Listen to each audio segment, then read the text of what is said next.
It happens every 100 years, a once-in-a-lifetime astronomical alignment with awesome views of the planet Venus and the Sun. From the infrared telescope facility on Mauna Kea, Hawaii, NASA Edge brings you 3 unique telescopic views of the transit of Venus.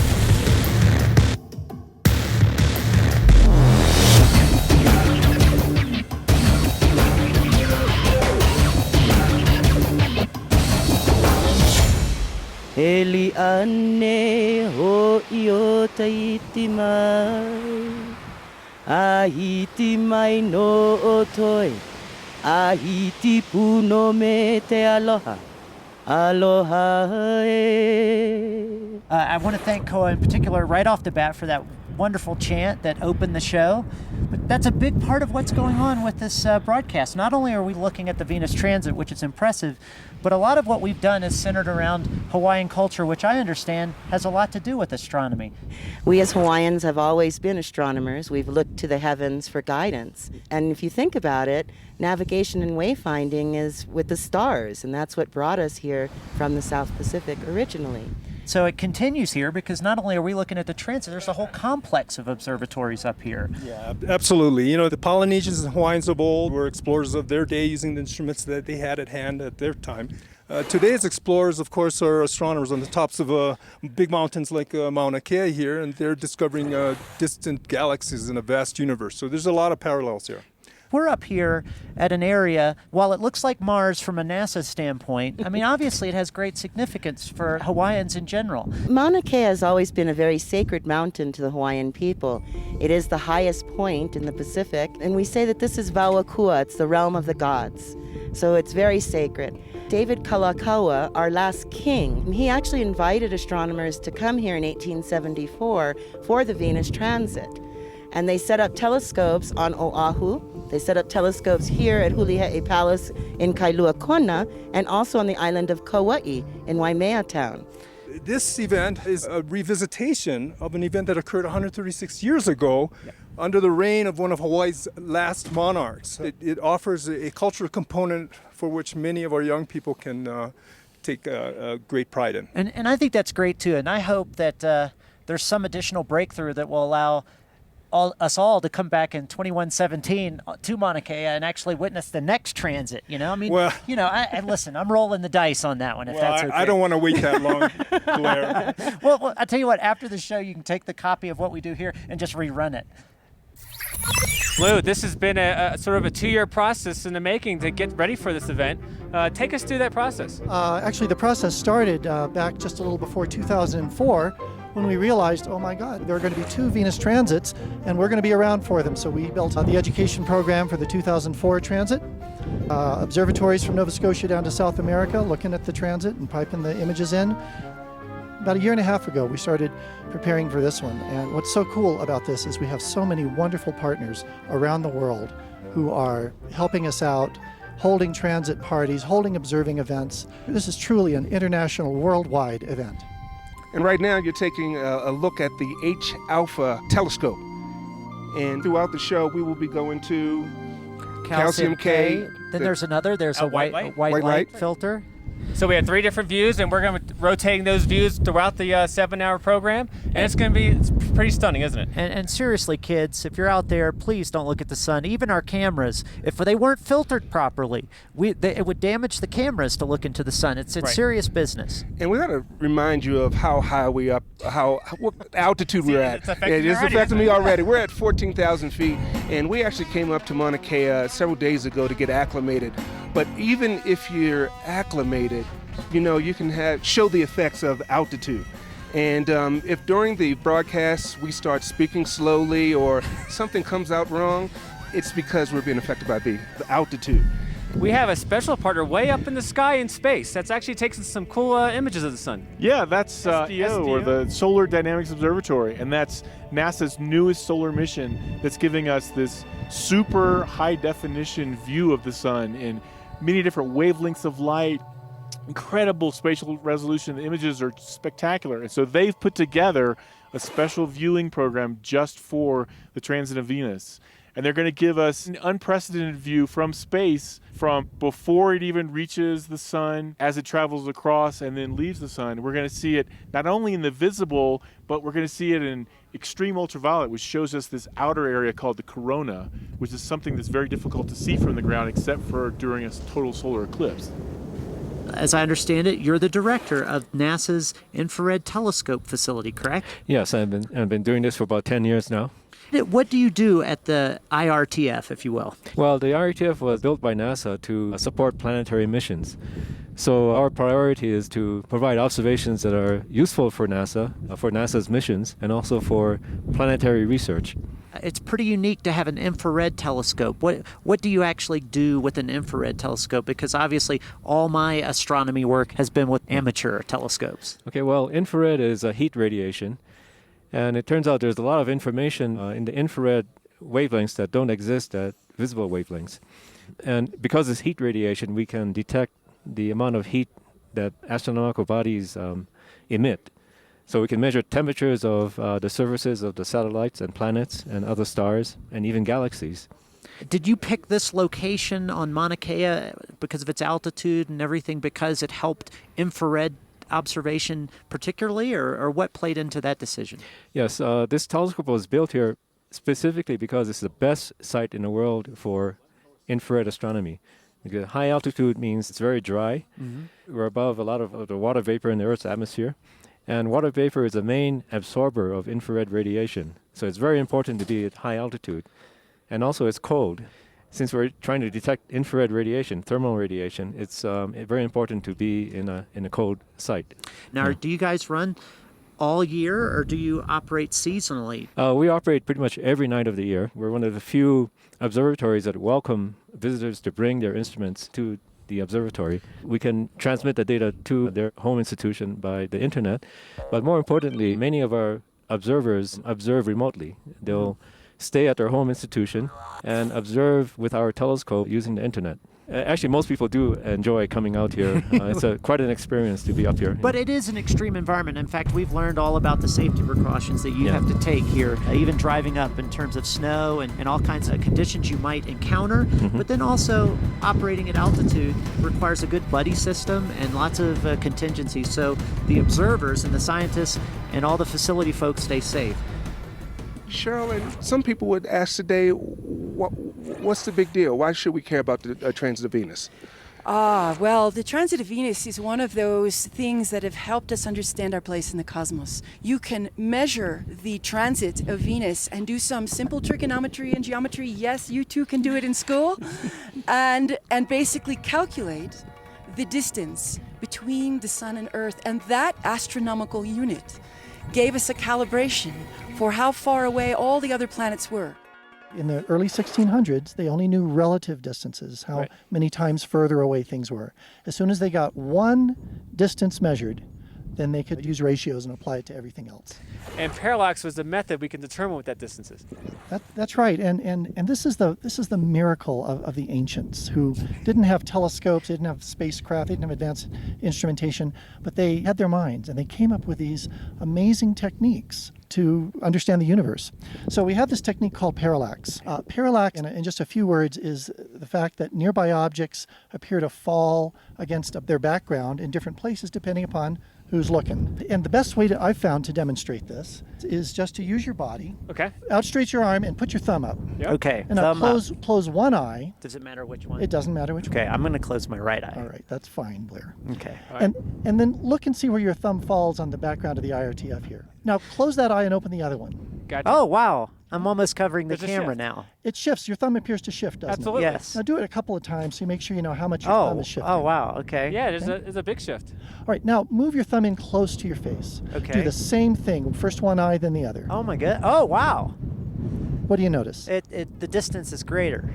It appears to move more, doesn't Yes. it? Yes. Okay, so now we have a qualitative method, not that you would ever use this, but we have a qualitative method of telling how far away from your face your thumb is. Right? I would call this an arm's length. It's about an arm's length, but you don't know. You could be anywhere in here.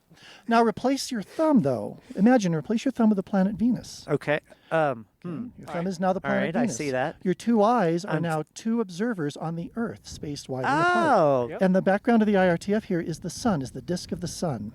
Okay. Now we have a qualitative method of determining how far away Venus is. Okay, now for the purposes of illustration, you said the two eyes being two different observers on the Earth, right? Right. So historically, that would have been those in Hawaii looking at it versus those in India looking at it back in the 1800s, or those somewhere else on the planet. But that's the two different observers, or multiple observers. That's right. Great expeditions to Okay. far-off lands were launched in order to do But this. isn't the key, though, when you have those two Earth observers, they have to be a certain distance apart because you don't want to be in too close like we are, because the angle is going to be... The angle will be too small. You won't be right. able to measure it. So Right. they would try to get thousands of miles apart. Franklin, obviously everyone's very excited about Transit of Venus, and one of the events that we got to see earlier was First Contact, which is really cool because that's when Venus first crosses in front of the sun. It was a very special moment indeed. You know, we love it when kids get excited, but when you see adults turn into kids right in front of your eyes and get excited about the Venus transit, it turns into a very, very special moment. What came out of these earlier transit observations was that Venus had an atmosphere. To be able to see that ring of light around Venus as it started passing in front of the sun because of the way that Venus's atmosphere was refracting that light from the sun, I mean, that changed everything. And the other thing about the transits, this is the method that the Kepler spacecraft is currently using to detect the presence of Earth and Venus-sized worlds, because after all, these worlds are about the same size, right? They are using a telescope looking at the area of the sky called the Summer Triangle or the Navigator's Triangle here on the island. They're looking in that area of the sky at 100,000 stars to detect this type of transit, to detect the presence of Earth's and Venus-sized worlds orbiting the distant stars. I noticed that we've been getting a lot of questions from a lot of the social media folks, but you've actually been there firsthand. Have you seen a lot of new fans joining, people that you hadn't known before, that kind of thing? Oh yeah, we probably have doubled the viewership in our Facebook and Twitter site already just since this morning. And the questions that are coming in are just extraordinary because we write those questions down as quickly as we can and race them out here. Now, and that's an important point. A lot of people would say, well, why not just send them to a phone or something like that? We are operating near NASA's infrared telescope facility. We are not allowed to use cell phones up here because it interferes with the operation of the telescopes. And of course, these telescopes are all operational. They're not taking a day off for the Venus transit. I mean, obviously IRTF functions at night primarily, but nonetheless, some of the other telescopes you see in the background, they operate and they are not shutting down today. They're observing. Things are in full swing here. So we can't use these new technologies here. In fact, you see, we're on wired mics. We usually do wireless mics. And right now I have the monitor here, and I want to show you an image from SDO, and I want you to explain to our viewers what they're seeing. Okay. So this is amazing. This is data in the 304 angstrom wavelength from SDO. This is showing us extreme ultraviolet light, and this is very sensitive to material in the tens of thousands of degrees. And normally you would expect it to be a black dot, but what you're actually seeing here is light is being scattered around it, and so it's actually got some color to it. You can see not just the simple black dot. And this particular wavelength of light is really important for looking at things like solar prominences and also solar filaments. Holly, Alex just talked about solar prominences. Can you explain a little bit about what that is? Sure. They're my favorite solar activity of all time. Solar prominences are huge masses of material that are suspended in the very hot corona, which is the outermost layer of the solar atmosphere. Now, these prominences, they look like clouds, but they're very dense and relatively cool, on the order of maybe 10,000 degrees to 80,000 degrees. But oftentimes, you will see them erupt, which means they fly away from the sun at very high speeds, and they are associated with what we call space weather. Coronal mass ejections are also associated with flares because of the process called magnetic reconnection. not magnetospherics. We've talked a lot about the different spectrum telescopes that we're using, calcium K, hydrogen alpha, white light, things like that. And a lot of our viewers just don't understand what we're meaning when we're saying that. I know I don't understand what we're meaning. We're actually looking at the sun in different wavelengths of light. Well, what does that mean? Okay. Okay. Well, light behaves as a wave and as a particle, by the way. We won't get into that, I guess. That's for another show. Light was first understood as something that was probably a lot like sound waves. And of course, it's a little different than sound waves because it doesn't need a medium to propagate through. If you drop a pebble into water, you can see the waves rippling. It's kind of like that. Okay, so if we're looking at different waves of light, then the calcium K being one wavelength and H alpha and white light, what is the benefit of looking at those different wavelengths? Sure. Well, first of all, hydrogen alpha is a red wavelength. It occurs in 650 nanometers or something. Calcium K is in the blue, about 390 nanometers. And as you look at different wavelengths, you're also sensing at different levels in the sun. And so we can see a little bit different parts of the sun. The universe in general looks different depending on the color of the light that you look at it in. So we can get a little bit different definition by looking at these different wavelength or frequency ranges. Okay, so that's the Earth cool as a result of the sun, Venus transiting the sun. Venus appears to us in this transit to be about 1/30th the diameter of the sun. For the amateur astronomers and scientists watching, it's about 1 arc minute in diameter. And so in terms of the area of the sun, that's approximately 1/900th the area of the sun, or roughly 0.1%. Okay, now that's interesting because I had a conversation with the supersolar physicist Holly Gilbert about this exact same issue. And she said during an eclipse, you might, in regional areas, sense a slight change in temperature because you're in shadow. Right. But she went on to say that because of distance and everything else, we're probably not even feeling or getting a shadow of Venus on Earth's surface. That's right. Yeah, Venus is so much further away, so much smaller in terms of apparent angular size. And of course, in a total solar eclipse, you're blocking out all of the sun, and Venus is only blocking out about 0.1%. So it's unlikely that we're going to be able to measure any effect in temperature from the Venus transit. How long does it take for the images to get to Earth? Oh, that's a great question. Since it takes time for light to travel. That's right. We live in an age where we know that it takes light time to travel. That was discovered in 186,000 miles per second. You got it, or 3 times 10 to the 8th meters per second. Well, I'm sticking with standard. I can't convert. Sorry. I guess Sorry, it was in 1600s, I think, where they finally figured that out. They used to think light was instantaneous. But the distance to the sun from the Earth is about 150 million kilometers. Venus is about, 0.7 of that distance. So let's call it... For the record, the altitude is why we're allowing Lou to wing it on these numbers. We're just winging it here.